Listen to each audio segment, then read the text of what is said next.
नमस्कार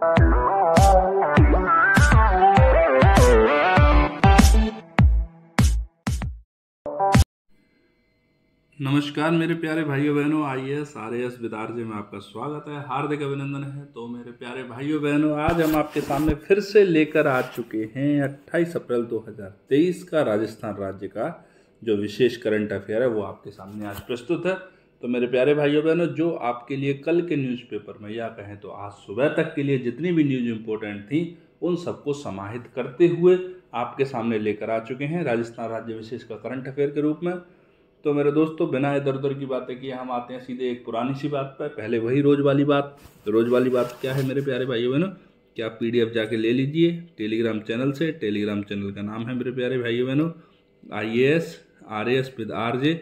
आप यहाँ पर जाएंगे तो आपको पीडीएफ मिल जाएगी, ब्रांड न्यू हैंड रिटन। आप जाइए, डाउनलोड कीजिए, सॉफ्ट कॉपी से पढ़ने की आदत डालिए, स्पेशली करंट अफेयर को। करंट अफेयर को आप जब तक सॉफ्ट कॉपी से नहीं पढ़ेंगे दोस्तों, आप लिखते रहेंगे, एक दिन वो आपके दिमाग पर वर्डन बन जाएगा। सर 365 दिन से लिखते आ रहे हैं, अब कम से कम नहीं तो 1000 पेज का करंट अफेयर हो गया, अब उसको कैसे करें। तो जब आप सॉफ्ट कॉपी से पढ़ने की आदत डालेंगे तो वो चीज़ आपको साथ ही साथ मेमोराइज होने लगेगी। जब मेमोराइज होती रहेगी तो आप देखोगे, जब आप 2-3-4 महीने लगातार करंट अफेयर पढ़ोगे, ये करंट अफेयर के अंदर 1 या 2 न्यूज़ या 3 न्यूज़ से ज़्यादा कोई इंपॉर्टेंट चीज़ें आती ही नहीं हैं। ठीक है, तो दोस्तों अब आते हैं सीधा आज के न्यूज आर्टिकल के डिस्कशन पर। इधर उधर की बातें नहीं करेंगे क्योंकि आपका समय बहुत कीमती है।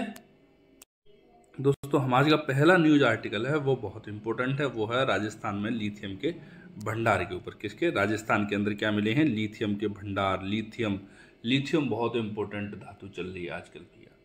ठीक है, कहाँ खोजे गए हैं पहले हम वो देख लेते हैं, फिर लिथियम क्या बला है वो देख लेंगे, फिर भारत वर्ल्ड के अंदर कहाँ स्टैंड करता है लिथियम के क्षेत्र में, आप उस चीज़ को देख लेंगे और लिथियम की इतनी कर देंगे, इति सिद्धम करके लिथियम को छोड़ देंगे आपके एग्जाम के लिए, आपके दिमाग के अंदर भर के। ठीक है, तो दोस्तों लिथियम के भंडार कहाँ पर प्राप्त हुए हैं? तो दोस्तों हुए हैं डेगाना नागौर के अंदर। डेगाना नागौर के अंदर हुए हैं। देखो दोस्तों क्या है, यहाँ पर डेगाना के अंदर एक पहाड़ी है, उसका नाम है रेवत पहाड़ी। कौन सी पहाड़ी है? रेवत पहाड़ी। यहाँ पर क्या था, ब्रिटिश काल के दौरान, जो ब्रिटिश टाइम था उस समय पर क्या हुआ था, टंगस्टन खोजा गया था और टंगस्टन का यहाँ पर क्या किया जाता था, उत्पादन किया जाता था। ठीक है, टंगस्टन का उत्पादन कहाँ किया जाता था? रेवत पहाड़ी के क्षेत्र में। ठीक है, फिर जब ब्रिटिशर चले गए यहाँ पर 1914 के अंदर क्या हुआ था, उत्पादन शुरू हुआ था। फिर ब्रिटिशर चले गए, धीरे धीरे खदानें यहाँ की बंद हो गई, लेकिन यहाँ पर दोबारा से हाई क्वालिटी टंगस्टन की खोज के लिए एक टीम गई और उसने टंगस्टन के स्थान पर क्या खोज निकाला, यहाँ पर खोज निकाला लिथियम के भंडार के। सर हमारे पास तो लिथियम के बहुत बड़े भंडार हैं। तो दोस्तों अभी आपने देखा होगा कि हाल ही में जम्मू कश्मीर में भी लिथियम के भंडारों की खोज की गई थी। वो लगभग 59 लाख टन लिथियम था वहाँ पर। कितना था? 59 लाख टन। ठीक है, और यहाँ पर जो भंडार मिला है वो इससे भी ज़्यादा बड़ा है, इससे भी बहुत बड़ा भंडार यहाँ पर प्राप्त हुआ है। ठीक है, डेगाना में कश्मीर से भी बड़ा भंडार प्राप्त हुआ है। और राजस्थान के अंदर जो सर्वे चल रहे हैं वो पहले से ही बता रहे हैं कि इसके अलावा बाड़मेर में और जैसलमेर में भी लिथियम के भंडार हो सकते हैं। यदि दोस्तों भारत के अंदर इतनी बड़ी मात्रा में लिथियम के भंडार मौजूद हैं और मिलते हैं और हम वहाँ से खनन शुरू करते हैं तो हम चीन पर बहुत हद तक बढ़त हासिल कर लेंगे। क्योंकि लिथियम क्या है, ये भविष्य का आधार है। लिथियम अगर आज के रिसर्च हैं जो आज हम बात कर रहे हैं, उस समय तक जितनी भी तकनीकी है पूरे विश्व के अंदर, उसके आधार पर लिथियम क्या है, भविष्य का धातु है, ये भविष्य का मेटल है, भविष्य का तत्व है। ठीक है, क्यों है? क्योंकि ये सारी चीज़ क्या है, बैटरी के अंदर काम में आती है। अगर आपको बेहतरीन से बेहतरीन बैटरी बनानी है तो आप लिथियम की ओर जाएंगे ही जाएंगे। और आने वाला आप समय देख रहे हो, जितने भी व्हीकल हैं वो इलेक्ट्रिक व्हीकल हो गए, मोबाइल हैं तो उसमें बैटरी आएगी आपकी, लैपटॉप हैं, कंप्यूटर हैं, सारी में सारी चीज़ों में बैटरी आएगी। बिना बैटरी के कोई काम होना ही नहीं है। ठीक है, अब दोस्तों अब आपको पता लग गया कि राजस्थान में लिथियम के भंडार कहाँ प्राप्त हुए हैं और कहाँ कहाँ पर संभावित है कि वहाँ पर भी प्राप्त हो सकते हैं। अब हम जानते हैं लिथियम के बारे में दोस्तों कि लिथियम क्या है। ठीक है मेरे प्यारे भाइयों बहनों, अब हम लिथियम के बारे में जानते हैं। ओके, तो दोस्तों लिथियम जो है उसको सफ़ेद सोना कहा जाता है। क्या कहा जाता है? वाइट गोल्ड, सफ़ेद सोना। आप बोलोगे सर हमने तो प्लेटिनम के बारे में सुना है, प्लेटिनम को बोलते हैं, वो धातु गहने के रूप में लेंगे तो सफ़ेद सोना क्या होगा, आपका प्लेटिनम हो जाएगा। लेकिन इस तरह से सफ़ेद सोना किसे बोलते हैं? तो वो बोलते हैं लिथियम को। दोस्तों आपको एक बात बताऊं मैं, आपने देखा होगा अमेरिका ने लादेन को जो ओसामा बिन लादेन था उसको ढूंढ निकालने में, मारने में लगभग 14-15 साल लगा दिए। ठीक है, 14-15 साल लगा दिए ऐसा कहा जाता है, वैसे ज़्यादा ही समय लगा दिया। 2001 समथिंग वो आया था और 2015-14 तक वहीं रहा अफगानिस्तान के अंदर। तो इसका एक और कारण बताया जाता है कि अफगानिस्तान के पहाड़ी क्षेत्रों में लिथियम के भंडारों मिल गए थे उसको। किसके भंडार मिले थे? लिथियम के भंडार। तो उन पर रिसर्च करने के चक्कर में अमेरिका यहाँ पर 10 साल रुका था। नहीं तो लादेन बड़ी बात नहीं था। जब उसको लगा कि यहाँ पर फ़ायदा नहीं है, प्रॉफिट का सौदा नहीं है, तो लादेन को टपका के वहाँ से निकल लिया। ठीक है, तो मेरे प्यारे भाइयों बहनों, लिथियम आया कैसे अपने अस्तित्व के अंदर? लिथियम की पता कैसे लगी? लिथियम को किसने खोजा? तो दोस्तों क्या है, 1790 में क्या है, ब्राज़ील में एक जोजे बेनिफेसिया डी आंद्रा ई सिल्वा, नाम देख लो इसका भैया, जोजे बोनीफेसिया डी आंद्रा ई सिल्वा, इनको क्या है एक पत्थरनुमा मिनरल प्राप्त हुआ, पत्थर के जैसा था वो, ऐसा, उसका नाम था मेटालाइट। उसका नाम क्या था? पेटालाइट। नाम क्या था उसका? पेटालाइट। पत्थर के जैसा था, एक मेटल था, उसका नाम क्या था? पेटालाइट। ठीक है, जो कैसे रंग कैसा था? सफ़ेद और भूरे रंग के था। तो पेटालाइट की खोज किसने की? जोजे बेनिफेसिया डी आंद्रा डी सिल्वा के द्वारा आपके पेटालाइट की खोज की गई। ठीक है, अब इसी पेटालाइट पर 1817 में आके, ये 1790 की बात है, 1817 में स्वीडन के जॉन अगस्त ने क्या किया, इसी पेटालाइट पर रिसर्च की। तो उसको पता लगा कि इस पेटालाइट के अंदर एक एलिमेंट छुपा हुआ है, एक तत्व, अलग से एक तत्व है जो इसके अंदर छुपा हुआ है। ठीक है, तो उस तत्व को जैसे ही अलग किया तो वो किसके रूप में बाहर आया? वो लिथियम के रूप में बाहर आया। मतलब पेटालाइट से अलग करके जॉन अगस्त ने एलिमेंट जो अलग किया उसको लिथियम कहा गया। इस तरह से क्या हो गया, आपकी लिथियम की खोज हो गई। ठीक है मेरे दोस्तों, और क्या लिथियम के बारे में इंपॉर्टेंट है, थोड़ा और देख लेते हैं अपन। तो दोस्तों, जो लिथियम जो है वो दुनिया की सबसे सॉफ्ट और हल्की मेटल है, हल्की धातु है। सॉफ्ट है और कैसी है? हल्की है। सॉफ्ट कितनी सॉफ्ट है? मक्खन की तरह, बटर की तरह सॉफ्ट है। मतलब आप इसको चाकू से आसानी से काट सकते हैं, इस तरह से, इतनी सॉफ्ट है। और हल्की कितनी है? हल्की इतनी है कि आप पानी के ऊपर छोड़ दो तो तैरती रहे, डूबे ही ना। तो चाकू से तो आसानी से काटा जा सकता है, इतनी तो ये सॉफ्ट है। पानी में आसानी से तैर सकती है, इतनी क्या है, ये लाइट है। ठीक है मेरे प्यारे भाइयों, ये क्या करती है? रासायन ऊर्जा को, लिथियम जो है धातु, लिथियम मेटल है, रासायनिक ऊर्जा को विद्युत ऊर्जा में बदलती है। इस तरह की क्या रखती है? कैपेसिटी रखती है वो, कि रासायनिक ऊर्जा को विद्युत ऊर्जा में चेंज कर सके। वो अपने अंदर रासायनिक ऊर्जा को स्टोर कर लेती है और जरूरत पड़ने पर उसको विद्युत ऊर्जा के रूप में आपको प्रोवाइड दोबारा लौट के करवा भी सकती है। ठीक है दोस्तों, तो इस तरह से जब कोई चीज़ रासायनिक ऊर्जा को विद्युत ऊर्जा में चेंज कर सकती है तो वो किसके काम आएगी? बैटरी के। भाई बैटरी का बेसिक कॉन्सेप्ट क्या है? बैटरी क्या करती है? रसायन डलते हैं बैटरी के अंदर, H2SO4 और दूसरी रसायन डलते हैं, वो क्या करते हैं, उससे जब हम लेते हैं तो क्रिया करते हैं, आपस में इलेक्ट्रिसिटी देते हैं। तो ठीक है, इसके अंदर कौन सा गुण पाया जाता है? ये रसायन ऊर्जा को संचित करके विद्युत ऊर्जा में परिवर्तित कर सकती है। ठीक है दोस्तों, 1 टन लिथियम है, उसकी कीमत लगभग 57.36 लाख रुपए है वैश्विक बाजार के अंदर। तो मतलब बहुत महंगी धातु है ये, बहुत मुश्किल से प्राप्त होती है। ठीक है, तो विश्व बैंक के अनुसार 2050 तक लिथियम की ग्लोबल डिमांड है वो 500% तक बढ़ जाएगी। और क्यों बढ़ जाएगी ये तो मैंने आपको अभी थोड़ी देर पहले बताया था कि विश्व कहाँ जा रहा है? इलेक्ट्रिक की तरफ, पूरी तरह से विद्युतीकृत होने जा रहा है। क्योंकि यदि हम परंपरागत ऊर्जा के संसाधनों पर डिपेंड रहे तो हम खुद ही अपने आप ही अपना विनाश कर लेंगे। ठीक है, तो दोस्तों लिथियम के वैश्विक भंडारों के बारे में भी जान लेते हैं कि लिथियम कहाँ कहाँ पाया जाता है, इसके वैश्विक भंडार कौन कौन सी जगह पर उपस्थित हैं, उसके बारे में भी अपन एक बार नज़र डाल लेते हैं, देख लेते हैं। तो दोस्तों लिथियम के जो वैश्विक भंडार हैं सबसे ज़्यादा पाए जाते हैं बोलीविया के अंदर। बोलीवियन प्लेटू जो सुना है आपने, वो मिनरल्स की दृष्टि से बहुत रिच है। वहीं पर क्या पाया जाता है? आपका लिथियम पाया जाता है बोलीवियन प्लेटू के ऊपर। ओके, कितना पाया जाता है? लगभग 210 लाख टन पाया जाता है यहाँ पर। ठीक है, अर्जेंटीना के अंदर 190 लाख टन, चिली के अंदर 98 लाख टन, उसके बाद यूएसए का नंबर आता है 91, ऑस्ट्रेलिया में 73, चीन में 51। देखो दोस्तों, चीन में वैसे पाया बहुत कम जा रहा है। ठीक है, भंडार बहुत कम है, लेकिन ये देश क्या है, ये उत्पादन कम करते हैं, भंडार अधिक है, लेकिन उत्पादन क्या है इनका? उत्पादन करते हैं ये कम और बेचते भी कम है। जब उत्पादन कम होगा तो बेचेंगे भी कम। ठीक है, लेकिन चीन कम पाए जाने के बावजूद भी उत्पादन ज़्यादा करेगा। क्या करता है? उत्पादन अधिक करता है, उत्पादन अधिक करता है ये। ठीक है, उत्पादन अधिक करेगा तो बेचता भी ज़्यादा है, और बेचने में इसका सबसे बड़ा खरीदार है भारत। मतलब हमसे ही पैसे लेता है, उनके हथियार बनाता है और हमारे ही जवानों पर अटैक करता है, हमें आंख दिखाता है। तो हम जब तक दूसरे के ऊपर डिपेंड बने रहेंगे, आत्मनिर्भर नहीं बनेंगे, हम दूसरे की आंखें हमको झेलनी ही पड़ेंगी। इसीलिए चाइना हम पर ज़्यादा आंख दिखाता है। कई बार हम कहते हैं मोबाइल का बहिष्कार कर दो, इसका बहिष्कार कर दो। भाई किस किस चीज़ का बहिष्कार करोगे? यदि वो हमें लिथियम देना बंद कर दे, सिर्फ लिथियम देना बंद कर दे, तो हमारा आधा सा प्रोडक्शन इलेक्ट्रिक व्हीकल या बैटरीज का खत्म ही हो जाएगा। ठीक है।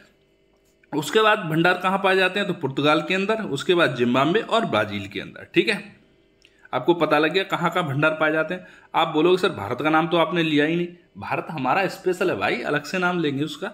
तो नोट देखो, भारत के अंदर जम्मू एंड कश्मीर के अंदर 59 लाख टन का भंडार हमें प्राप्त हुआ है। उसके बाद हमें कहाँ मिल गया? डेगाना के अंदर। उसके बाद बाड़मेर और जैसलमेर के अंदर मिलने की आशंका पूरी की पूरी बनी हुई है। तो एक ना हमारा जो राजस्थान है वो भारत को लिथियम की दृष्टि से आत्मनिर्भर बना देगा। अकेला ही काफी है, शेर अकेला ही काफी होता है। ठीक है दोस्तों, तो मेरे प्यारे भाइयों बहनों, भारत के अंदर आपको पता लग गया कहाँ कहाँ पर भंडार मिल गए। लेकिन अभी भारत के अंदर उत्पादन प्रारंभ नहीं हुआ है। क्या नहीं हुआ है?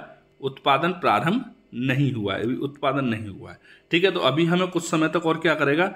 चीन से मंगाना पड़ेगा या दूसरे देशों से मंगाना पड़ेगा। आप बोलोगे सर क्या हम सारा का सारा चीन से लेते हैं? नहीं भैया, सारा नहीं लेते, लेकिन जितना लेते हैं उतना हम देख लेते हैं थोड़ा सा आगे चल के। और ठीक है, तो दोस्तों हम जो वैश्विक आयात करते हैं, विश्व से जो आयात करते हैं, उसमें शीर्ष देश कौन कौन से? वैसे तो टोटल 10 देश हैं जिनसे हम लेते हैं। कितने देश हैं? टोटल 10। लेकिन उन 10 के होने का कोई मतलब नहीं है, क्योंकि हम जो शीर्ष देश है जिनसे हम लेते हैं उन्हीं को देख लेते हैं। सबसे ज़्यादा हम आयात करते हैं वो करते हैं दोस्तों चाइना से, 53.76, लगभग आधे से ज़्यादा हम चीन से लेते हैं। मतलब आधी लिथियम बेस्ड इंडस्ट्री जो है हमारी, वो चाइना की दया दृष्टि पर टिकी हुई है, कृपा दृष्टि पर टिकी हुई है। उसके बाद लेते हैं हम हांगकांग से 29.94%। चाइना बोलता है हांगकांग हमारा पार्ट है। वैसे हांगकांग एक स्वायत्त नेशन है, एक स्वायत्त स्टेट है, तो उतना हमें घबराने की ज़रूरत नहीं है, बहुत सारी चीज़ें हैं। लेकिन फिर भी यदि मान लो हांगकांग भी चाइना का अगर पार्ट होता या होता है, तो लगभग आप देखो 85% हम कहाँ से ले रहे हैं? चाइना से। मतलब हमारा लिथियम बेस्ड इंडस्ट्री जो है वो चाइना की दया का मोहताज है, अगर ये कहें तो कोई उसमें अतिशयोक्ति नहीं होगी। तो वियतनाम से 4.99%, यूएसए से 4% और लगभग जापान से 2.3% लिथियम का हम क्या करते हैं? आयात करते हैं। मतलब इतनी ज़्यादा हम पैसा देते हैं लिथियम को खरीदने में ही चाइना को, कि वो हमारे पैसे से ही हमसे युद्ध लड़ सकता है। ये तो लिथियम की बात हो गई भैया, और सारी चीज़ें हैं उनका तो बात ही मत करो, वो तो भयंकर है ही।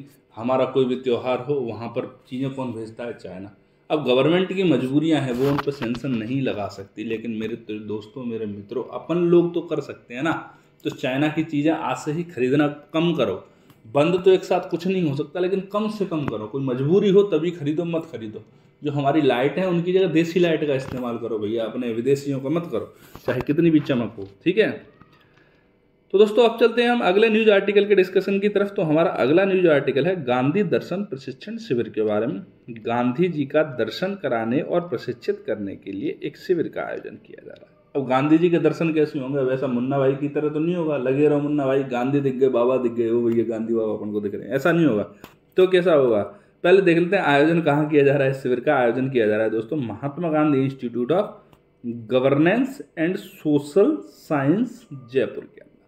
ठीक है, इस संस्थान का नाम याद रख लेना। आपसे पूछा जा सकता है कि महात्मा गांधी जो है गांधी दर्शन प्रशिक्षण शिविर का आयोजन निम्नलिखित में से कहाँ किया गया था? तो आपसे संस्था का नाम दे देंगे, आपको बताना पड़ेगा, नहीं तो नंबर नहीं मिलेंगे। इसका उद्देश्य क्या था? अब देखो गांधी जी के दर्शन हमें कैसे होंगे। तो गांधीवादी मूल्यों का युवाओं पीढ़ी के अंदर प्रसार करके, मतलब मुन्ना भाई मूवी के अंदर क्या किया था संजय दत्त ने? 3-4 दिन तक लगातार पढ़ा गांधी जी को, गांधी जी दिखने लग गए, गांधी जी के दर्शन होने लग गए, गांधीवादी मूल्य जीवन के अंदर उतर गए उसके। तो क्या होगा? गांधीवादी मूल्यों को जब युवाओं के अंदर, युवा पीढ़ी के अंदर उतार देंगे तो वो क्या हो जाएगी दोस्तों? वो एक तरह से गांधी जी का दर्शन ही हो जाएगा। और क्या है? गांधीवादी मूल्यों पर आधारित अच्छे व्यक्ति, अच्छे समाज और राष्ट्र का निर्माण करना। देखो मेरे प्यारे भाइयों बहनों, आपको एक बात बताता हूँ मैं, वो आपको अतिशयोक्ति लगेगी, एथिक्स के अंदर पढ़ी हुई है मैंने, इसीलिए मैं आपको बता रहा हूँ कि दोस्तों अच्छा व्यक्ति बन सकता है कोई गांधीवादी सिद्धांत पर चल के, अच्छा समाज भी बन सकता है, लेकिन अच्छा राष्ट्र कभी नहीं बन सकता। क्योंकि गांधी जी की फिलॉसफी का बेस है अहिंसा। क्या है? अहिंसा। इनकी फिलॉसफी पे अगर देखोगे तो इस फिलॉसफी का है अहिंसा। गांधी जी के अनुसार किसी भी राष्ट्र के अंदर पुलिस और आर्मी ऐसी कोई चीज़ होनी नहीं चाहिए। अगर ऐसी चीज़ किसी समाज के अंदर, किसी राष्ट्र के अंदर मौजूद है तो ना तो वो एक सभ्य राष्ट्र है, ना सभ्य समाज। अभी भी उसमें अपराधी हैं, अपराधी लोगों की जहन के अंदर आपराधिकता है। तभी तो अभी मेरे दिमाग के अंदर है, कोई मुझे वही पिटाई कर देगा कोई मेरी, मतलब अपराध कहीं ना कहीं, हिंसा मेरे दिमाग के अंदर है, इसीलिए तो मैंने लाठी खरीदी। वो बात अलग है, गांधी जी खुद लाठी लेके चलते थे।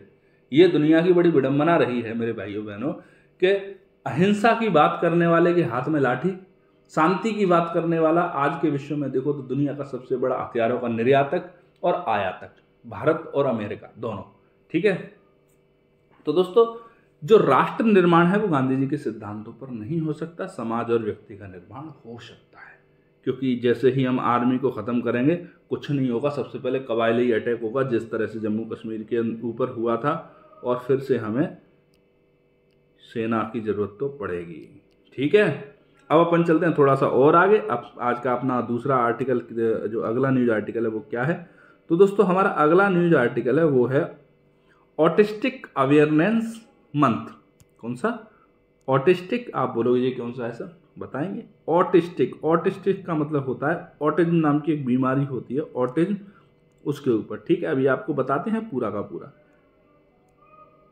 ऑटिज्म नाम की बीमारी होती है, तो ऑटिस्टिक अवेयरनेस मंथ मतलब ऑटिज्म के बारे में जागरूकता फैलाने वाला महीना। कौन सा महीना है, अप्रैल महीने को प्रतिवर्ष क्या किया जाता है, ऑटिज्म अवेयरनेस मंथ के रूप में मनाया जाता है। ठीक है, इस अवसर पर क्या हुआ है, हम इसको पढ़ क्यों रहे हैं, क्योंकि समाज सेवी संगठन है एक प्रयास। कौन सा है, प्रयास। इसने जवाहर कला केंद्र में ऑटिज्म से संबंधित जागरूकता के लिए कार्यक्रम का आयोजन किया है। तो दोस्तों ये कार्यक्रम अपने लिए इंपॉर्टेंट नहीं है, अपने लिए इंपॉर्टेंट है कि ऑटिज्म मंथ क्या है, तो कौन सा है, वो है अप्रैल महीना। और क्या इंपॉर्टेंट है अपने लिए, अपने लिए इंपॉर्टेंट है ऑटिज्म नाम की बीमारी, इसके लक्षण क्या हैं, क्या है ऑटिज्म बीमारी, उसके बारे में जानना अपने लिए इंपॉर्टेंट है, क्योंकि ये स्टैटिक में आपसे पूछा जा सकता है, साइंस वाला जो है बीमारी वाला पोर्शन उसमें। ठीक है, तो दोस्तों ऑटिज्म क्या है उसको देख लेते हैं। देखो मेरे भाई बहन, इसे ऑटिज्म स्पेक्ट्रम डिसऑर्डर के रूप में जाना जाता है। किसके में, autism spectrum disorder. Spectrum disorder का मतलब होता है, जैसे मैंने आपसे कोई बात कही, आपने वो बात सुनी समझी, आप अपने डोमेन के अनुसार उस बात को समझ गए एक स्पेक्ट्रम में। मैंने आपसे कहा चल भाई घर जा आपने, तो आप उस स्पेक्ट्रम को समझ गए पहले नंबर पर, भाई ठीक है परेशानी है इसको घर जाने की बोल रहा है, तो ठीक है चले जाते हैं। आपका स्पेक्ट्रम ये है, मैंने कहा चल भाई घर जा, तूने मुझे घर से भगा दिया, मैं तेरे घर कभी नहीं आऊँ। मतलब एक स्पेक्ट्रम होता है, स्पेक्ट्रम का मतलब होता है समझने सोचने की क्षमता, समझने सोचने की शक्ति। ठीक है, तो क्या होता है ऑटिज्म स्पेक्ट्रम डिसऑर्डर, जब इस स्पेक्ट्रम के अंदर डिसऑर्डर होता है, वो चीज़ों को सोच समझ नहीं पाता, मनन गुणन नहीं कर पाता कि आखिर में किसी बात का मतलब क्या है क्या नहीं है, तो वो क्या कहलाता है, आपका ऑटिज्म कहलाता है। ठीक है, यह आजीवन न्यूरोलॉजिकल डिसऑर्डर, न्यूरोलॉजिकल का मतलब होता है मानसिक। कौन सा है दोस्तों, मानसिक डिसऑर्डर है ये। ठीक है, मानसिक, तो ये कैसा है, मानसिक डिसऑर्डर है, मेंटली डिसऑर्डर है। ठीक है, और क्या है दोस्तों, आगे थोड़ा सा और देख लेते हैं अपन। तो इसके अंदर क्या है, व्यक्ति दूसरों से संवाद करने की क्षमता को प्रभावित करता है। यह क्या करती है, ये बीमारी दूसरे व्यक्तियों से जो संवाद करते हैं, सामाजिक गतिविधियां होती हैं, दूसरे तरह की और भी व्यक्ति के जीवन से संबंधित गतिविधियां होती है, तो उस क्षमता को क्या करता है, ये प्रभावित करता है। उसको कहीं ना कहीं या तो इतना ओवर सेंसिटिव बना देगा, चल भाई घर जा कहते ही अरे रिश्ते नाते खत्म सब अपने, मतलब ओवर एक्टिंग एकदम पूरी से। एक बोलेंगे चल भाई घर चल, और घर चलने पे भी कोई रिएक्शन नहीं आ रहा, मतलब इस तरह की चीज़ें होंगी, आपके स्पेक्ट्रम में डिसऑर्डर हो जाएगा कंप्लीटली। ठीक है, इसके लक्षण क्या है, जो बचपन है वहीं से तभी से दिखाई देने लग जाएंगे। ऐसा लगने लगेगा ये बच्चा क्या है, बार बार माथा ठोकता है, सिर ठोकता है, किस तरह की हरकतें करता है, कुछ समझ में नहीं आता है, जाने को तो आ जाता है, आने को तो चला जाता है। तो इस तरह का स्पेक्ट्रम कौन सा होता है, ऑटिज्म होता है। ठीक है, तो ऑटिज्म जो स्पेक्ट्रम है उसमें विकार के अलग अलग प्रकार होते हैं, वैसी बात नहीं है एक ही तरह का होता है। तो ऑटिज्म कितने तरह का होता है, 3 तरह का होता है दोस्तों। ठीक है, पहला क्या है, ऑटिस्टिक डिसऑर्डर, इसको क्लासिक डिसऑर्डर बोलते हैं। क्लासिक का मतलब होता है, क्लासिकल आपने नृत्य सुना है, क्लासिकल तो यही तरह से क्लासिकल डिसऑर्डर है, परंपरागत रूप से चला आ रहा है। ठीक है, क्लासिकल का मतलब ये टिपिकल डिसऑर्डर होता है भैया, इस तरह के डिसऑर्डर के केस बहुत सारे मिलते हैं। अब इससे या तो ऊपर या नीचे और दूसरे तरह के डिसऑर्डर होते हैं, उनको दूसरे प्रकार के अंदर डाल दिया जाता है। लेकिन एक स्टैंडर्ड जो डिसऑर्डर माना गया है वो जिसको ऑटिस्टिक डिसऑर्डर को माना गया है, जिसको क्लासिक ऑटिज्म भी कहा जाता है। यह सबसे सामान्य रूप है, ठीक है। इसमें विकार के तौर पे क्या होता है, भाषा एवं संचार में रुकावट हो जाती है। भाषा में हकलाने लगेगा, बोलते बोलते चीज़ों को भूल जाएगा, इस तरह की चीज़ें आएंगी, ठीक है। संचार में रुकावट, संचार मतलब चल रहा है, चलते चलते रुक गया, नहीं चल पाएगा, कभी चलने लगेगा, कभी दौड़ने लगेगा। व्यवहार असामान्य हो जाएगा। असामान्य व्यवहार का मतलब तो आप समझते ही हो, ठीक है। असामान्य व्यवहार कभी कभी बुद्धिजीवी भी करने लगते हैं राजनीति को देखते हुए, ठीक है। इससे प्रभावित व्यक्ति क्या है, कई लोगों में क्या होता है, बौद्धिक अक्षमता भी आ जाती है। क्या हो जाती है, बौद्धिक सक्षमता भी, सक्षम नहीं दोस्तों, अक्षम है ये, बौद्धिक अक्षमता मतलब बौद्धिक जो क्षमता होती है उसका ह्रास हो जाता है, ठीक है। बौद्धिक अक्षमता आ जाती है। दूसरे प्रकार का जो स्पेक्ट्रम डिसऑर्डर है वो है आपका एक्सपर्जर सिंड्रोम। उसको दूसरे तरह क्या बोलते हैं, उसको एक्सपर्जर सिंड्रोम कहते हैं।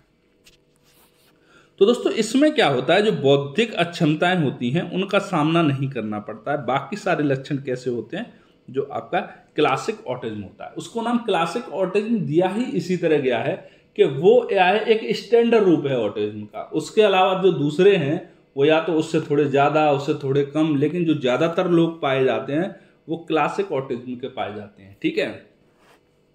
अब तीसरा है आपका विशिष्ट ऑटिज्म। कौन सा ऑटिज्म है तीसरा, विशिष्ट ऑटिज्म, ठीक है।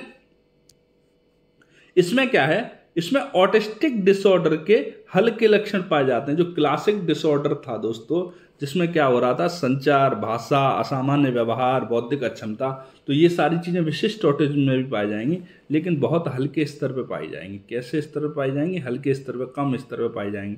यहाँ पे क्या है, ज्यादा भूल रहा होगा चीजों को तो यहाँ पे कम भूलेगा, यहाँ पर ज्यादा माथा ठोक रहा होगा तो यहाँ कम ठोकेगा, यहाँ पर असामान्य किसी में पत्थर फेंक के मारेगा तो यहाँ सिर्फ गाली ही देगा। मेरे कहने का मतलब समझ रहे हैं। तो मतलब यहाँ पर जो स्टैंडर्ड अक्षमताएं होंगी उनसे कम अक्षमताएं कहाँ होंगी, इस वाले में। तो तीन तरह की अक्षमताएं होते हैं, क्लासिक, एक्सपर्जर और विशिष्ट, ठीक है। तो दोस्तों जो ऑटिज्म डे है, वर्ल्ड ऑटिज्म डे है, वो 2 अप्रैल को मनाया जाता है, और ऑटिज्म मंथ है वो बनाया जाता है पूरे के पूरे अप्रैल को मनाया जाता है। तो उम्मीद करता हूँ ऑटिज्म से संबंधित जो समस्याएं होंगी, जो आपके डाउट होंगे, वो क्लियर हो पाए होंगे मेरे भाइयों बहनों। अब चलते हैं अपन थोड़ा सा और आगे। तो दोस्तों हमारा अगला जो न्यूज आर्टिकल है वो है वार्षिक वन्यजीव गणना, ठीक है। किसकी, वन्यजीवों की वार्षिक गणना। इसका आयोजन कौन सी जगह पर किया जा रहा है। आप बोलोगे सर वन्यजीवों की वार्षिक गणना कब से होने लगी, ये तो सर 5-7 वर्ष में आते हैं आंकड़े। दोस्तों जो वार्षिक वन्यजीव गणना है उसका आयोजन किया जा रहा है सीता माता सेंचुरी और बस्सी सेंचुरी में, लोकल लेवल पर आयोजन किया जा रहा है इसका। कहाँ पर, चित्तौड़गढ़ के अंदर, ठीक है मेरे भाइयों बहनों। इसका आयोजन कैसे किया जाता है दोस्तों, प्रतिवर्ष इसका आयोजन किया जाता है वार्षिक रूप से। वार्षिक वन्यजीव गणना है तो प्रतिवर्ष ही किया जाएगा। वाटर हॉल पद्धति के माध्यम से इसकी क्या की जाती है, गणना की जाती है। वाटर हॉल पद्धति के माध्यम से गणना की जाती है, मतलब वहाँ पर छोटे छोटे हट बने होंगे, वहाँ जाके बैठो सुरक्षित, उनकी गणना करते रहो, उनकी काउंटिंग करते रहो। एक तरह से एक एडवेंचरस और लोगों को वन्य जीवन की तरफ आकर्षित करने का एक तरीका है, ठीक है दोस्तों। इसमें कौन कौन से वन्य जीवों की गणना होगी मेरे भाइयों बहनों, तो मांसाहारी जीवों में आएंगे बघेरा, ठीक है, सियार, जरक, जंगली बिगली, लोमड़ी, भेड़िया, भालू और बिज्जू, ठीक है। शाकाहारी में आएंगे चीतल, सांभर, रोजड़ा, चिंकारा और उड़ने वाली गिलहरी। पक्षियों में आएंगे सारस, गिद्ध, जंगली मुर्गा और मोर। और रेंगने वाले जीवों में आएंगे मगरमच्छ, ठीक है। पाटागो ये क्या होता है ये मुझे भी नहीं पता, सांप और कछुआ, ओके। इन सारे जीवों की क्या की जाएगी दोस्तों, गणना की जाएगी। आपके लिए एग्जाम की दृष्टि से इंपॉर्टेंट है। आयोजन प्रतिवर्ष, वाटर हॉल पद्धति, सीता माता सेंचुरी, बस्सी सेंचुरी, ये कहाँ स्थित है, ये दोनों चीज आपके लिए इंपॉर्टेंट है। एक ये वाला फैक्ट और एक ये वाला फैक्ट आपके एग्जाम के लिए ये इंपॉर्टेंट है। बाकी नीचे वाली कोई भी चीज आपके एग्जाम के लिए जरूरी नहीं है, लेकिन मार्केट के कंपटीशन के कारण सारा कुछ कराना पड़ता है भैया।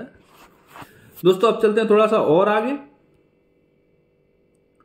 तो मेरे प्यारे भाइयों बहनों, अगला हमारा न्यूज आर्टिकल है इंडिया रिस्क मैनेजमेंट अवार्ड समारोह। कौन सा, इंडिया रिस्क मैनेजमेंट, भारत में रिस्क के प्रबंधन के लिए अवार्ड उसका क्या है, समारोह है। तो इस समारोह का आयोजन कहाँ किया गया है मेरे प्यारे भाइयों बहनों, मुंबई के अंदर। संस्करण कौन सा है, 9वां संस्करण है, ठीक है। और क्या किया गया है, ये अवार्ड मिला किसे है दोस्तों, तो इस समारोह में भारत का एकमात्र एकीकृत जस्ता उत्पादक, आप पहले तो इस फैक्ट को याद कर लो कि भारत के अंदर एकमात्र इंटीग्रेटेड जिंक प्रोडक्शन कंपनी कौन सी है, तो वो है हिंदुस्तान जिंक। इसको दिया गया है, किस नाम से दिया गया है, कौन सा रिस्क मैनेजमेंट अवार्ड दिया गया है, तो masters of risk jury award in metals and mining and ESG specialisation. इसके अंदर, इस क्षेत्र के अंदर क्या किया गया है दोस्तों, इनको अवार्ड मिला है। ये पूरी की पूरी न्यूज इंपॉर्टेंट है, रट्टा मारने की न्यूज है, समझने का कुछ नहीं है। आप इसको याद कर लेना, बढ़िया तरह से याद कर लेना। अगर ये आसपास कोई एग्जाम हुआ तो उसमें 100% यहाँ से प्रश्न आएगा ही आएगा, ठीक है। अब चलते हैं मेरे प्यारे भाइयों बहनों थोड़ा सा और आगे। तो दोस्तों हमारा अगला न्यूज आर्टिकल है, हल्दी घाटी युवा महोत्सव का आयोजन किया जा रहा है। कहाँ किया जा रहा है, दामोदर लाल स्टेडियम नाथद्वारा के अंदर किया जा रहा है। उद्देश्य क्या है इस महोत्सव को आयोजन का, तो वह 15 से 19 वर्ष के जो युवा हैं उनको कलाओं की ओर आकर्षित करना, उनकी विधाओं के बारे में जानकारी करना, उनके टैलेंट को पहचानना, ठीक है। और क्या उद्देश्य है, राज्य की लुप्त दुर्लभ लोक कला एवं संस्कृति को क्या देना है, संरक्षण देना है, संवर्धन करना है और प्रोत्साहन प्रदान करना है, ठीक है मेरे दोस्तों। अगला न्यूज आर्टिकल है दोस्तों अपना अंगड़ाई, इसको भी याद रख लेना। अंगड़ाई के बारे में आपसे पूछा जा सकता है कि अंगड़ाई क्या है, तो ये बाल विवाह की रोकथाम के लिए जागरूकता लाने वाली एक क्या है, समर्पित एक पुस्तक है, ठीक है। इसको साकेत साहित्य संस्थान की ओर से क्या किया गया है, इसको विमोचित किया गया है। अब कई लोग क्या करेंगे, साकेत साहित्य संस्थान को भी पढ़ाने लग जाएंगे। ये चीज़ें आपके एग्जाम के लिए बिल्कुल इंपॉर्टेंट नहीं है, ठीक है। यदि मेरा बस चले तो मैं इसमें से और भी थोड़ा सा कट करके आप लोगों को दूं, लेकिन फिर क्या है कि बच्चों को ऐसा लगने लगता है कि यार ये मास्टर तो कुछ भी नहीं देता। तो दोस्तों 3 या 4 न्यूज़ से ज़्यादा इंपॉर्टेंट होती नहीं है आपके करंट अफेयर के लिए, ठीक है। स्टैटिक को बढ़िया से पढ़ो, दबा के पढ़ो, अच्छे से पढ़ो। करंट अफेयर आपकी रैंक में बहुत इंपॉर्टेंट रोल प्ले करता है। आप रैंकर नहीं बन सकते हो करंट अफेयर के बिना, यदि आप वनडे एग्जाम की तैयारी कर रहे हो और यदि आप RAS और IAS की तैयारी में लगे हुए हो, किसी भी स्टेट PCS की में लगे हुए हो, तो आप मेंस में बहुत पीछे पिछड़ जाओगे। इंटरव्यू तो आप कैसे भी दे ही नहीं सकते बिना करंट अफेयर के, ठीक है दोस्तों। तो मेरे प्यारे भाइयों बहनों, उम्मीद करता हूं कि आज का जो आर्टिकल डिस्कशन है वो आपकी समझ में बहुत अच्छे से आ गया होगा। अब मिलते हैं आपसे नए न्यूज आर्टिकल के नए डिस्कशन के साथ में, तब तक के लिए जय हिंद, जय भारत।